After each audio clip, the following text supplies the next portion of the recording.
Hey everybody, Pastor Joseph here in Murraysville. A cold afternoon here in Southwest Pennsylvania. Talking to you about Advent and Illumination. Illumination is the second step in the traditional spiritual model. And I want to talk about another I word in terms of illumination, and that word is imagination. Illumination I've defined as how to get closer to Christ, and imagination is one of the ways in which you can get closer to Christ. And here's what I mean. We live in a very high-stress society in America. It's no secret that Americans take less vacations, Americans work harder, work longer, work hours. Their take-home pay, a lot of it is taken up in healthcare costs, and we live in a pretty stressful society. And the soft sciences, like imagination, are not really very much valued in our jobs. We're supposed to give 110% every day. But imagination is looked at as sort of slacking on your job.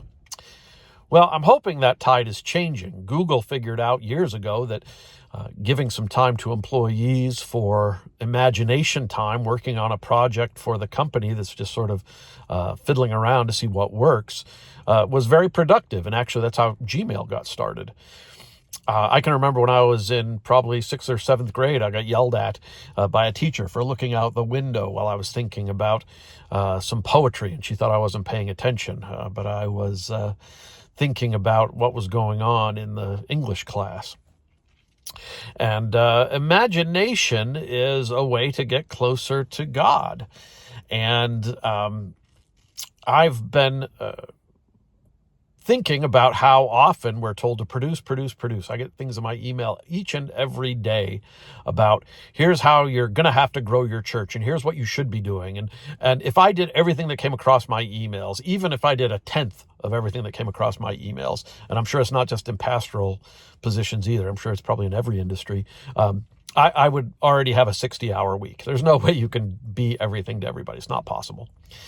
And so I never get an email that says, spend some time in imagination. Spend some time using your imagination. Imagine the scriptural scenes. Imagine the time that you would like to spend on a new project. What would you do if money wasn't a cost, if you could use your imagination? And that's what I would encourage you to do. I had some very helpful mentors. And of course, that doesn't sell books, the 5 easy steps to growing your church. Imagination, and so on. That doesn't sell books. But I've had some mentors who said, take some time and step back a little bit and use your imagination, nourish it. Work with it. And I'm so glad that they told me to do that. I'm so glad that they taught me to do that. And imagination has been so key to understanding where Jesus is in this complicated world, and to understanding how ministry can be more effective in a very difficult world.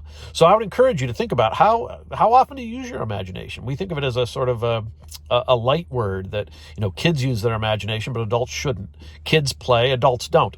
And I would encourage you to think a little bit about where is your imagination, and where is your time of imagining what life could be like following Jesus Christ, becoming closer to Jesus Christ. All right, love you all and miss you all. See you soon.